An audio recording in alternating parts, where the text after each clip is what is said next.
Hello students, this is Biren and welcome to Biren sir. आज discussion करवा CTET 2011 न CTET 2018 December exam paper 1 CDB question discussion करवा। Okay, let's start. Question number 1 देखिए,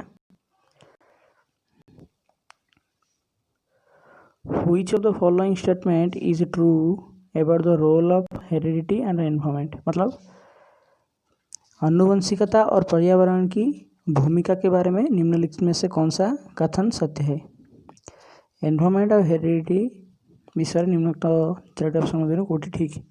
certain aspects of development are influenced more by heredity and others more by environment.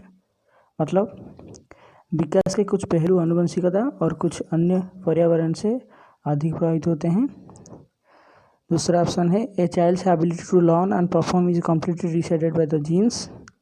तीसरा option good care and nutritious diet can fight off any disorder a child is born with.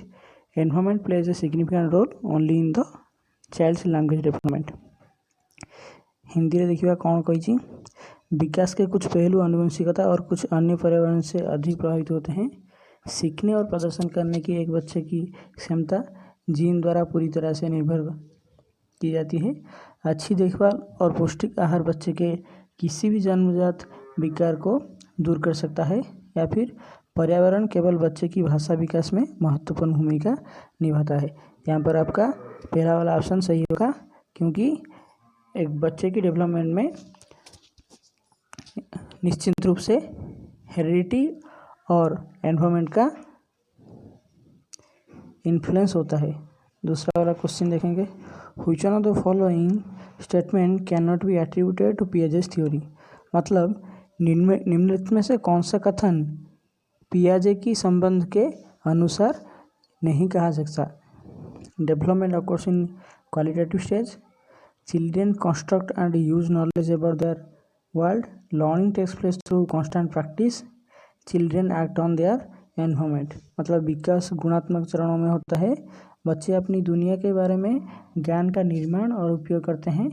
निरंतर अभ्यास से अधिगम होता है, या फिर बच्चे अपने पर्यावरण पर क्रिया करते हैं।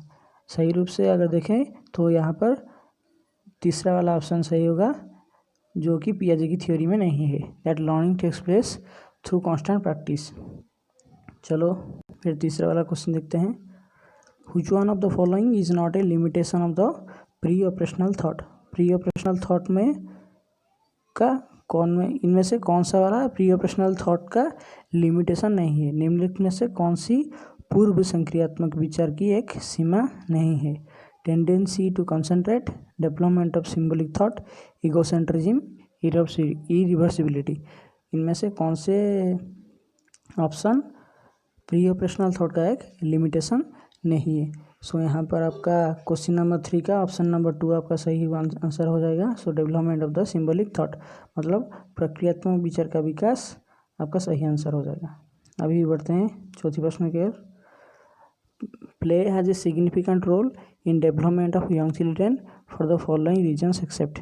मतलब इन चारों ऑप्शन में एक के अलावा और सभी एक बच्चों के विकास में महत्वपूर्ण भूमिका निभाते हैं।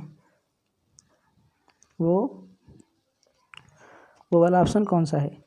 ऑप्शन दिखेंगे, दे gain mastery over their body, मतलब वो अपने शरीर पर निपुणता प्राप्त करते हैं। इट स्टिमुलेट्स देयर सेंसेस, ये उनकी इंद्रियों को उत्तेजित करता है। It is just a pleasant way to spend time, मतलब ये समय बिताने का सिर्फ एक सुखद तरीका है। They acquire new skills and learn when to use them, मतलब वे नए कौशल हासिल करते हैं और सीखते हैं कि उन्हें कब उसको उपयोग करना चाहिए। तो इनमें से आपका जो तीसरा वाला ऑप्शन है वही सही आंसर हो जाएगा आपका, क्योंकि ये एक लिमिटेशन, ये वाला चीज़ों के लिए वो खेलकूद नहीं करते हैं। That it is just a pleasant way to spend time. अभी देखते हैं question number 5, which one of the following question invites children to think critically. मतलब चारों यहाँ पर क्वेश्चन दिए गए हैं, उनमें से कौन से वाला क्वेश्चन पूछने से बच्चों की क्रिटिकल थिंकिंग होता है। पहला वाला ऑप्शन है do you know the answer to this, मतलब क्या आप इसका उत्तर जानते हैं। Next, what is the right answer, सही जवाब क्या है। Can you think of a similar situation, क्या आप इसी तरह की स्थिति के बारे में सोच सकते हैं। या फिर what are the different ways in which we can solve this, विभिन्न तरीकों से हम इसे कैसे हल कर सकते हैं। आपका क्वेश्चन नंबर 5 है। हमने क्वेश्चन देखा, उसके ऑप्शंस भी देखे, तो यहाँ पर क्वेश्चन नंबर 5 का आपका चौथा वाला ऑप्शन सही होगा। क्योंकि अब अगर हम बच्चों को ये पूछेंगे कि विभिन्न तरीकों से हम कैसे इस को हल कर सकते हैं, that what are the different ways in which you can solve this question, then this will definitely invites the children to think critically. Okay, now let's go for the question number 6.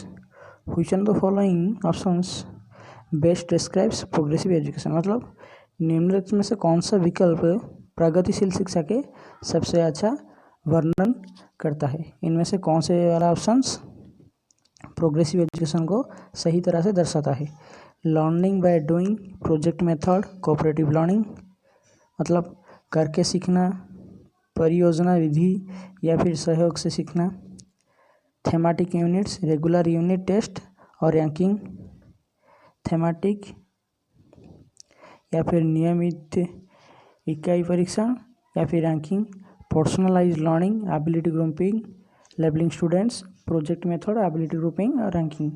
इन चारों में से कौन से वाला चीज़ progressive education को सही तरह से दर्शाता है। हमारा पहला क्वेश्चन नंबर 6 है, तो आपने सही सोचा है।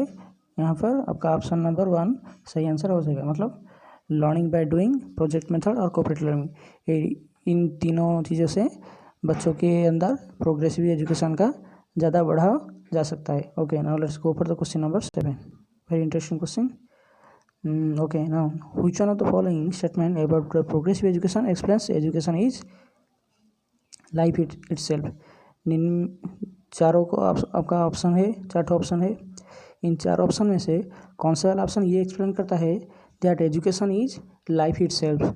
ये चारों के 4 ऑप्शन प्रोग्रेसिव एजुकेशन के बेस पर हैं। मतलब ये चारों ऑप्शन में से कौन सा ऑप्शन ये बताता है से शिक्षा स्वयं ही जीवन है। Okay, now let's go for the what are the options. School education should continue as long as possible, मतलब स्कूल की शिक्षा को यथासंभव लंबे समय तक जारी रखना चाहिए। Schools are not required, children can learn from their life experiences, मतलब स्कूल को आवश्यकता नहीं है, बच्चे अपने जीवन के अनुभवों से भी सीख सकते हैं। या फिर education in schools should reflect the social and natural world, मतलब स्कूलों में शिक्षा सामाजिक और प्राकृतिक दुनिया से प्रबंधित होना चाहिए। Life is the true educator, जीवन ही सच्चा शिक्षक है। आपका क्वेश्चन नंबर 7 है।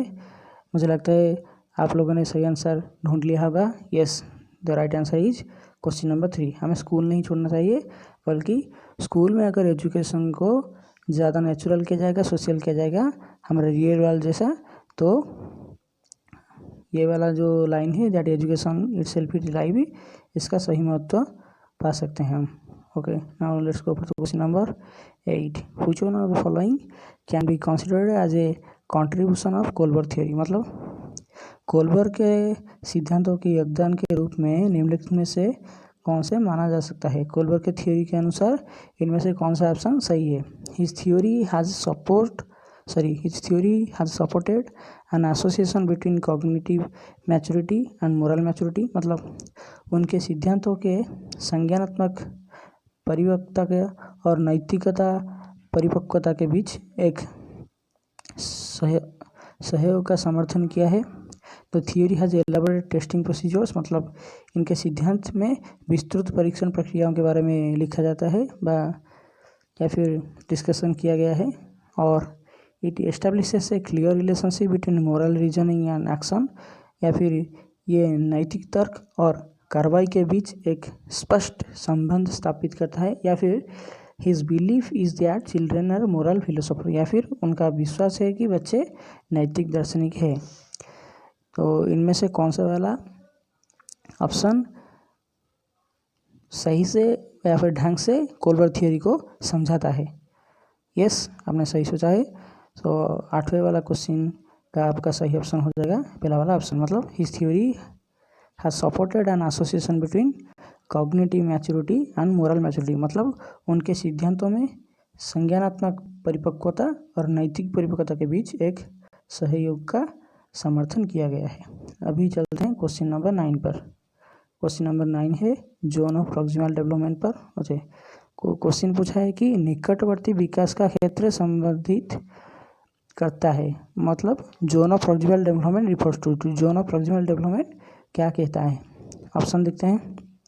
The phase when maximum development is possible, मतलब उस चरण को जब बच्चे अधिकतम विकास संभव होता है, या फिर the development phase when child takes complete responsibility for learning, मतलब उस विकासात्मक चरणों को जब बच्चे सीखने की पूरी जिम्मेदारी लेता है, या फिर a context in which children can almost perform a task on their own with the right level of support, मतलब एक संदर्भ को जिसमें कि बच्चे सहयोग के सही स्तर के साथ कोई कार्य लगभग स्वयं कर सकते हैं। या फिर चौथा वाला ऑप्शन है the point in learning when support can be withdrawn, मतलब उस सीखने के बिंदु को जब सहयोग वापस लिया जा सकता है। हम यहाँ पर डिस्कशन कर रहे हैं question number 9 and the concept is based on zone of proximal development and here yes the right answer is option number 3, मतलब a context in which children can almost perform a task on their own with the right level of support, मतलब एक संदर्भ है जिसमें बच्चे सहयोग के सही स्तर के साथ कोई भी कार्य लगभग स्वयं कर सकते हैं, वो होता है जोन ऑफ प्रॉक्सिमल डेवलपमेंट। अभी इस वीडियो के आखिरी क्वेश्चन को देखते हैं, क्वेश्चन नंबर 10। आपको अगर ज़्यादा क्वेश्चन प्रैक्टिस करना है तो फिर मैं इसके बाद ज़्यादा से ज़्यादा वीडियोस बनाऊंगा। अगर आपको वीडियो अच्छा लग रहा है तो लाइक बटन जरूर दबा देना, शेयर करना and subscribe my channel to get the more notification on videos. Okay, now let's go for the question number 10। An androgynous personality, मतलब एक अवहेलिंग व्यक्तित्व क्या होता है? Refers to the man with feminine trait, मतलब स्त्री लक्षणों वाले पुरुषों के संदर्भ में करता है, या फिर has a balance of what are generally considered masculine and feminine traits, मतलब में आमतौर पर माने गए मर्दाना और स्त्री गुणों का संयोजन होता है। Tend to be assertive and arrogant, में दृढ़ और अहंकारी होने की आदत है। और फिर adheres to stereotypical gender roles prevalent in society, या फिर समाज के प्रचलित रूढ़िवादी लिंग भूमिकाओं का पालन करता है। एंड्रोगाइनी पर्सनालिटी क्या होता है?